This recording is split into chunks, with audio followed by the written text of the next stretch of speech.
Good morning everyone. My name is Lavender. I am studying in second class. My school name is Kids Brothers Play School at Vidyan Akshara Vibhagalu.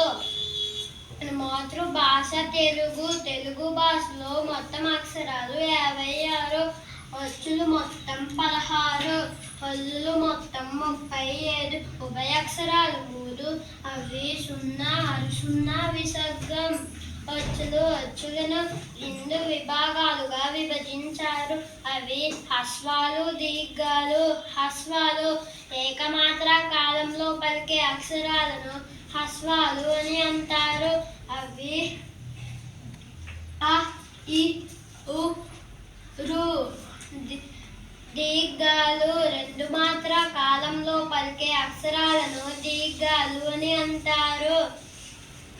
అవి ఆ, ఈ, ఊ, రు.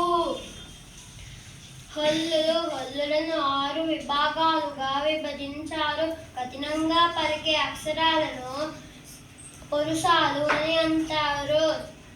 అవి క, చ, త, త, ప. తేలికగా పలికే అక్షరాలను సరళాలు అని అంటారు. అవి గ, జ, ద, ద, బ. వర్గములలో ఉండే ఒత్తు అక్షరాలను వర్గయిక్కులు అని అంటారు. అవి క, గ, చ, జ, ట, డ, ద, ఫ, బ. ముక్కు సాయంతో పలికే అక్షరాలను అనునాసికాలు అని అంటారు. అవి ఇన్య, ఇని, అన, నా, మా.